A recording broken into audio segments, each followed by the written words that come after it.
Hello friends, welcome to Pebbles. நான் உங்கள் கோபி சுதா. நம்ம இன்னைக்கு செய்ய போறது பாசி பருப்பு உருளைக்கிழங்கு போண்டா.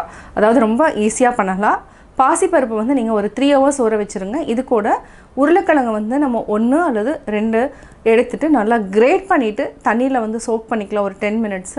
அதுக்கு அப்புறம் நல்லா புளிஞ்சு எடுத்துட்டு கூட மசாலா சேர்த்து செய்ய போறோம். வாங்க எப்படி செய்யறதுன்னு பார்க்கலாம். தேவையான ingredients பார்த்துக்கலாம்.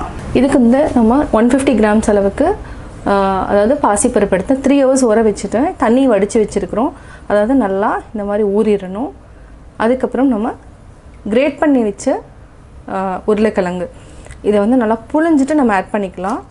3 பச்சை மிளகாய், இஞ்சி, பூண்டு, ஒரு பெரிய வெங்காயம் நீட்ட வாக்குல கட் பண்ணியிருக்கோம். ஒரு கைப்பிடி அளவுக்கு நம்ம கொத்தமல்லி எடுத்துக்கலாம். இது கூட என்னென்ன மசாலா சேர்த்து செய்றோம்ங்கறத பார்க்கலாம். இப்போ நம்ம இஞ்சி பூண்டு ஆட் பண்ணிக்கலாம். பச்சை மிளகாய் 3. இது கூட மசாலா சேர்த்துக்கலாம். அதாவது தனியா 1/4 டீஸ்பூன் ஆட் பண்ணிக்கலாம். மிளகு 1/4 டீஸ்பூன், மிளகாய்த்தூள், மல்லித்தூள் 1/4 டீஸ்பூன். இது கூட நம்ம கரம் மசாலா ஆட் பண்ணிக்கலாம். கரம் மசாலா 1/4 டீஸ்பூன். சீரகம் 1/4 டீஸ்பூன் அளவுக்கு ஆட் பண்ணிக்கலாம். ஜாஸ்தியாக வேண்டாம். ஃபர்ஸ்ட் நம்ம இத வந்து அரைச்சு எடுத்துக்கலாம். அரைச்சிட்டோம். இந்த பாசி பருப்பையும் நம்ம அரைச்சுக்கலாம். இது வந்து கொஞ்சம் கொரகொரப்பா அரைச்சுக்கலாம். பேஸ்ட் மாதிரி ஆக கூடாது. ஒரு சிலர் என்னன்னா பாசி பருப்பை வந்து தனியா அரைப்பாங்க, மசாலாவை தனியா அரைப்பாங்க. நான் வந்து எல்லாத்தையுமே ஒண்ணா அரைச்சிட்டேன். அதனால ஈஸியாவும் இருக்கும் நம்ம மிக்ஸ் பண்றதுக்கு. நம்ம அரைச்சு எடுத்துக்கலாம்.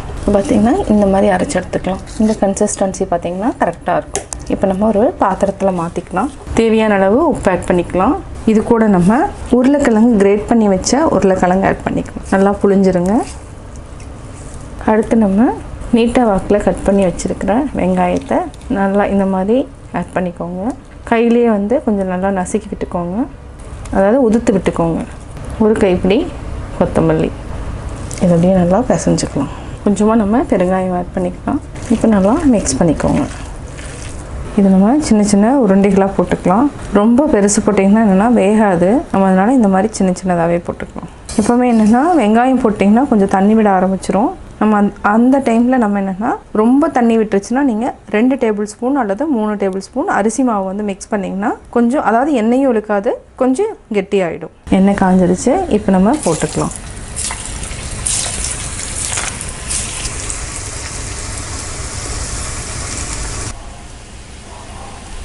நல்லா பொன்னிறமானதுக்கப்புறம் நம்ம எடுத்துக்கலாம்.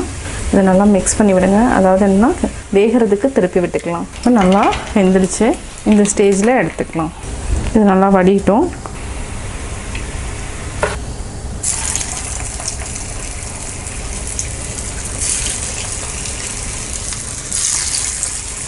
இப்போ நல்லா வெந்துடுச்சு. ஸ்டார்டிங்கில் வந்து லோ ஃப்ளேமில் வச்சுக்கோங்க. கொஞ்சம் வெந்ததுக்கப்புறம் நம்ம அதாவது பிரிஞ்சு வர ஸ்டேஜில் நம்ம வந்து ஹை ஃப்ளேமில் வச்சுக்கலாம். இல்லைனா உள்ளே இருக்கிற மாவு வந்து வேகாமல் போயிடும்.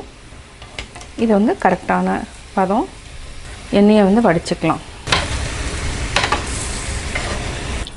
சுவையான பாசிப்பருப்பு உருளைக்கிழங்கு போண்டா ரெடி.